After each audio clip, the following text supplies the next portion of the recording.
కూటమి పాలనలో ఆంధ్రప్రదేశ్ అత్యాచార ఆంధ్రప్రదేశ్గా మారిపోయిందన్నారు వైఎస్ఆర్సీపీ మహిళా విభాగం రాష్ట్ర అధ్యక్షురాలు వరద కళ్యాణి.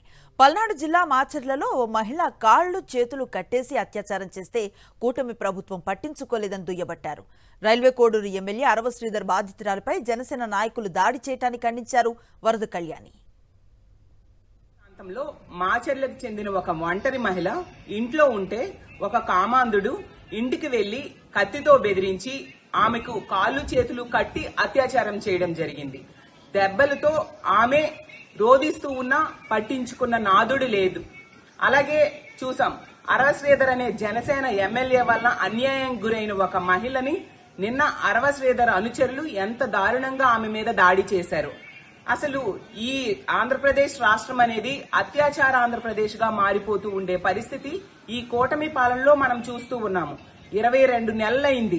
రోజుకి ఎన్ని సంఘటనలు పేపర్లలో టీవీల్లో మనం చూస్తూ ఉన్నామంటే ఎంత దారుణంగా మహిళల భద్రత, ప్రజల భద్రత వీళ్ళు గాలికి వదిలేశారు అనే విషయం స్పష్టంగా అర్థమవుతూ ఉంది. చంద్రబాబు నాయుడు గారు ప్రతిసారి కూడా చెప్తూ ఉంటారు, మహిళల మీద ఎవరైనా చెయ్యి వేస్తే అదే వాళ్ళకి చివరి రోజు అని.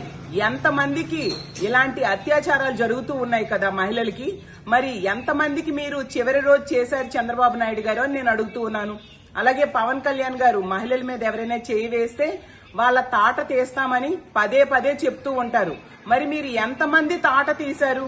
మీ జనసేన ఎమ్మెల్యే అనుచరులు ఆ మహిళ మీద దాడి చేస్తే కనీసం స్పందించట్లేదే.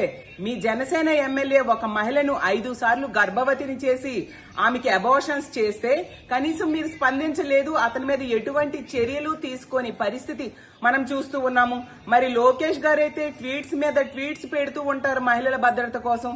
మరి ఇన్ని సంఘటనలు జరుగుతున్నా మీరు ఎందుకు స్పందించట్లేదు? ట్వీట్స్ కే మీరు పరిమితమా? మహిళా హోంమంత్రి అనిత గారి గురించి అయితే చెప్పనే అవసరం లేదు.